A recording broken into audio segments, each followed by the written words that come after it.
옛날 옛적 프랑스의 한 고요한 마을 라가레트에서는 신비한 이야기들이 오랫동안 전해져 내려오고 있었습니다. 이 마을은 울창한 숲으로 둘러싸여 있었고 그 숲은 지구상 어디에서도 찾아볼 수 없는 마법의 힘을 가지고 있는 것으로 알려져 있었습니다. 이야기의 주인공은 마을 외곽에 살고 있는 모험심 강한 소년 피에르였습니다. 그는 항상 숲의 변두리에서 친구들과 함께 놀았지만 숲 깊은 곳으로 들어가 보는 것이 꿈이었습니다. 마을 어르신들은 아이들에게 절대 숲 깊은 곳에는 출입하지 말라고 경고했지만 피에르는 그 경고가 오히려 그의 호기심을 자극했습니다. 어느 날 피에르는 친구들이 모두 집으로 돌아간 후 숲속을 탐험하기로 결심했습니다. 바람이 잔잔하게 부는 가을 오후 피에르는 깊은 숲속으로 걸어 들어갔습니다. 숲은 무성하고 커다란 나무들이 빽빽하게 들어차 있었지만 피에르는 조금도 두려워하지 않았습니다. 그는 점점 더 깊숙이 발걸음을 옮기며 평소에 보지 못한 새로운 꽃들과 이상한 나무를 발견했습니다. 얼마 후 피에르는 숲 한가운데에서 빛나는 호수를 발견했습니다. 그곳은 마치 누군가 손길 하나 닿지 않은 듯 신비로움이 가득했습니다. 호수의 물은 크리스탈처럼 투명했고 그 위로는 작은 빛의 입자들이 춤추고 있었습니다. 피에르는 호수 가장자리에 앉아 조용히 물 위의 장관을 바라보았습니다. 갑자기 호수 중심에서 물결이 일더니 거대한 백조가 나타나 피에르에게 다가왔습니다. 그 백조는 마치 인간처럼 말을 걸어와 피에르를 깜짝 놀라게 했습니다. 안녕, 젊은 모험가. 난 이 호수를 지키는 수호령이다. 피에르는 놀라움의 말을 잇지 못했으나 백조는 부드러운 목소리로 이어갔습니다. 너와 같은 순수한 마음을 가진 작가 이곳에 온 것은 아주 오랜만이야. 넌 특별한 아이구나. 백조는 피에르에게 숲의 마법과 비밀을 알려주기 시작했습니다. 알고 보니 숲의 깊은 곳에선 시간이 정지되어 영원히 변치 않는 아름다움을 간직한 생명의 근원이 숨어 있었습니다. 이 마법은 숲을 훼손하지 않는 사람들만이 체험할 수 있는 기적이었습니다. 백조는 피에르가 진정한 용기를 가졌기에 이 진실을 알려주었고 그를 통해 마을 사람들에게도 희망과 자연을 보호할 수 있는 힘을 전해주기를 원했습니다. 피에르는 백조와 함께 시간을 보내며 숲의 생태와 밸런스를 배우고 자신이 마을로 돌아가면 해야 할 일이 무엇인지 깊이 고민했습니다. 그 후로 피에르는 종종 숲을 방문하여 백조와 대화를 나누었습니다. 어느 날 백조는 피에르에게 마지막으로 충고를 하며 숲을 떠나야 한다고 알렸습니다. 피에르는 아쉬웠지만 숲을 지키는 임무를 계승할 것을 다짐했습니다. 마을로 돌아간 피에르는 마을 사람들과 아이들에게 숲의 소중함과 아름다움을 알리고 모두가 함께 자연을 지키고 존중하는 방법을 찾게 해주었습니다. 많은 시간이 흐르고 피에르는 성장하여 마을의 어른이 되었지만 그는 이 이야기를 계속해서 전했으며 숲은 라가레트 마을의 친구이자 보호자로서 영원히 마을 사람들과 함께하였습니다. 피에르의 이야기와 숲의 전설은 발전하여 오랜 시간 동안 프랑스를 넘어 세계의 다른 곳에서도 회자되곤 했습니다. 두 번째 이야기의 딸, 초록 숲과 평화로운 마을이 있는 프랑스의 깊은 산속에 마법의 성이 있었어요. 이 성은 수백 년간 그 자리에 있었지만 많은 사람들에게 잊힌 곳이었죠. 이 성에는 아름다운 소녀 라푼젤이 살고 있었어요. 그녀의 금발머리는 너무나 길어서 성 꼭대기 항아리에서 바닥까지 이어졌답니다. 라푼젤은 마녀의 마법에 걸려 바깥 세상과 단절된 채로 성에 갇혀 있었지요. 마녀는 매일 밤 라푼젤의 머리를 통해 성에 올라와 그녀에게 자신의 마법 지식을 가르치곤 했어요.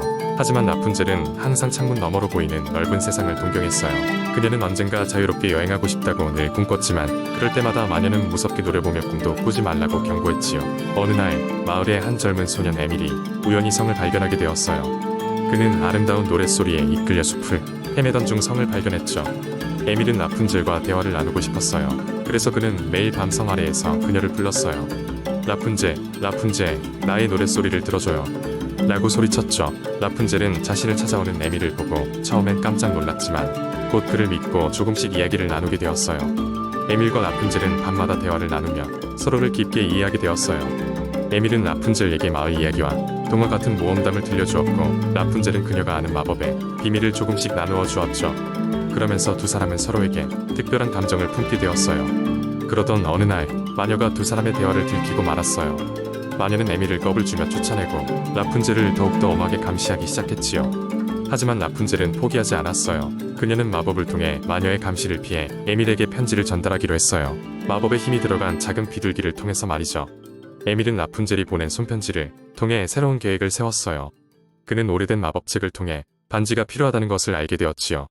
그 반지는 성의 마법을 푸는 열쇠였어요. 에밀은 마을의 현재로부터 반지를 찾아오기로 결심했어요. 결국 온갖 고난 끝에 마침내 마법 반지를 얻었고 그것을 손에 쥔 에밀은 다시 성을 향해 나아갔어요. 마법의 성에 다시 도착한 에밀은 반지를 사용해 성의 마법을 풀 수 있었어요. 라푼젤은 자유로워졌고 두 사람은 드디어 서로의 품에 안길 수 있었지요. 그 후로 라푼젤은 에밀과 함께 모험을 떠나며 자신이 꿈꿔왔던 진정한 자유를 만끽하였답니다. 그리고 라푼젤과 에밀은 사랑과 모험 속에서 행복하게 살았다는 이야기로 끝을 맺습니다. 그리고 그들에 대한 이야기는 마을 사람들에 의해 전해지면서 전설로 남게 되었죠. 세 번째 이야기, 옛날 옛적 프랑스의 작은 마을에 르네라는 소녀가 살고 있었어요. 그녀는 마을에서 가장 아름다운 숲 가장자리에 작은 오두막에서 부모님과 함께 살고 있었죠. 르네의 부모님은 숲을 사랑했기 때문에 가끔씩 숲속 깊은 곳까지 산책하곤 했지만 르네에게는 절대로 숲 깊이 들어가지 말라고 당부했어요. 그곳에는 마법의 생물들이 산다고 알려져 있었거든요. 하루는 르네가 숲에서 놀다가 이상한 음악 소리를 들었어요. 소리는 마치 피리가 연주되는 것 같았지요. 그녀는 소리의 근원을 찾기 위해 조심스럽게 숲속으로 발을 디뎠어요. 소리는 점점 더 커졌고 몹시 호기심이 생긴 르네는 결국 소리가 나는 곳 아름다운 크리스털 호수에 도착했어요. 호수 옆에는 이상한 존재가 있었어요. 그것은 키가 크고 투명한 날개가 있는 신비로운 요정이었어요. 요정은 르네에게 수줍은 미소를 지으며 자기를 소개했어요. 요정의 이름은 피에르였고 마법의 피리를 연주하고 있었지요. 피에르는 노래 하나로 모든 자연을 춤추게 할 수 있다는 전설적인 피리를 가지고 있었어요. 르네는 피에르와 이야기를 나누며 친구가 되었고 숲의 마법과 신기한 생명체들에 대해 많은 것을 배웠어요. 몇 주 후 피에르는 르네에게 마법의 피리를 잠시 맡으며 부탁했어요. 그는 더 깊은 숲 안쪽에 있는 친구를 도와주러 가야 한다고 했지요. 르네는 피리를 소중히 받아들고 피에르가 돌아올 때까지 맡기로 했어요. 그 후로 르네는 피리와 함께 많은 환상적인 모험을 했어요. 피리를 불 때마다 동물들이 르네 주위로 모여들었고 각종 식물들이 환히 피어났어요. 마을 사람들은 르네의 소문을 듣고 그녀의 연주를 구경하러 오곤 했지요. 그녀는 마을의 행복과 평화를 가져다주는 소녀로 유명해졌어요. 그러나 어둠에 잠긴 날 숲 건너편에 사는 욕심 많은 마법사가 르네의 피리에 대해 알게 되었어요. 그는 그 피리를 손에 넣어 자신의 힘을 더 키우고 싶었지요. 마법사는 끊임없이 르네를 괴롭혔어요. 피리를 빼앗으려는 그의 시도는 실패로 끝났지만 여전히 쉽게 포기하지 않았습니다. 결국 르네는 자신의 마을과 피리를 지키기 위해 용기를 내어 피에르를 다시 찾기로 했습니다. 그녀는 더 깊은 숲으로 들어가며 길을 안내해주는 마법의 날개를 가진 세루미를 만났습니다. 루미의 도움으로 르네는 피에르의 은신처를 찾아냈어요. 피에르는 르네의 용기를 칭찬하며 마법사를 물리치기 위한 지혜를 나눴어요. 피에르는 그녀에게 피리를 안전하게 봉인할 수 있는 특별한 마법 주문을 알려주었습니다. 다시 집으로 돌아온 르네는 마법사의 무서운 시도에도 불구하고 주문을 사용했고 피리를 안전하게 지켰습니다. 마법사는 결국 자신의 욕심 때문에 평화를 깨뜨릴 수 없다는 것을 깨닫고 숲의 일부로 돌아갔습니다. 마을은 더욱 평화로워졌고 르네는 피리를 피에르에게 돌려주었습니다. 이제 그녀는 진정한 마법은 피리에 있는 것이 아니라 자신의 마음과 친구들의 있음을 깨달았습니다. 이후로 피에르는 가끔씩 르네를 찾아와 함께 연주를 했고 마을 사람들은 그 음악을 들으며 기쁨과 평화를 느꼈습니다. 르네는 숲의 친구들과 함께 모험을 계속하며 사랑과 지혜를 나누는 특별한 사람이 되었습니다. 그리고 그 이야기는 지금도 여전히 프랑스의 작은 마을들에서 전해 내려오고 있습니다.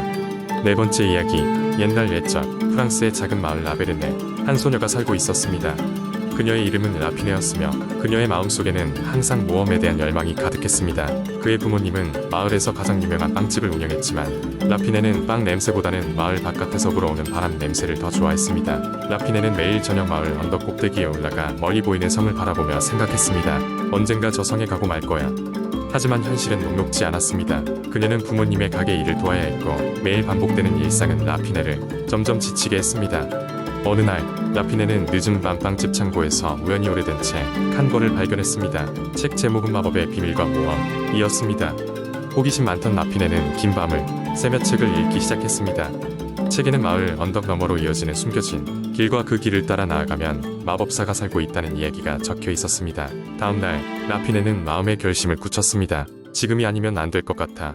그녀는 소중한 몇 가지 물건과 음식들을 챙겨 배낭을 준비하고 이른 아침 몰래 집을 나섰습니다.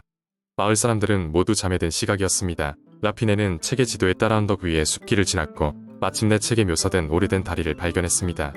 그 다리를 건너자 환상적인 풍경이 펼쳐졌습니다. 황금나무와 반짝이는 꽃들, 주위에 평화롭게 풀을 뜯고 있는 유니콘들이 있었습니다. 라피네는 넋이 나간 채 그 모든 것을 바라보았습니다. 길을 따라 걷기를 몇 시간, 마침내 그녀는 거대한 문 앞에 도착했습니다. 문에는 마법의 성이라는 글씨가 새겨져 있었습니다. 문을 여는 순간 라피네는 아름다운 정원과 성전 가운데 있는 분수를 보게 되었습니다. 그때 성의 주인인 마법사 에드몽이 그녀를 맞이했습니다. 그는 라피네에게 물었습니다. 여기까지 어떻게 오게 되었나요? 라피네는 용기를 내어 자신이 읽은 책과 모험을 향한 갈망을 설명했습니다. 에드몽은 미소를 지으며 말했습니다. 내가 진정한 모험을 원한다면 그 용기에 부응하는 답을 주겠소. 마법사는 라피네에게 특별한 목걸이를 주며 이 목걸이가 너의 진정한 열망을 이끄는 안내자가 되어줄 것이라고 했습니다. 라피네는 마법사의 친절에 깊이 감사하며 목걸이를 목에 걸었습니다. 그리고는 그 모험을 통해 더 많은 사람들에게 꿈의 가능성을 전파하겠다고 결심했습니다. 시간이 흐르고 라피네는 결국 자신의 빵집을 열었지만 그 가게는 단순한 빵집이 아니었습니다. 마을 사람들 모두가 그녀의 빵집을 방문하며 그녀로부터 꿈과 열정을 배웠습니다. 라피네의 이야기는 대대로 전해져 내려오며 용기 있는 사람들에게 영감을 주는 동화로 남았습니다.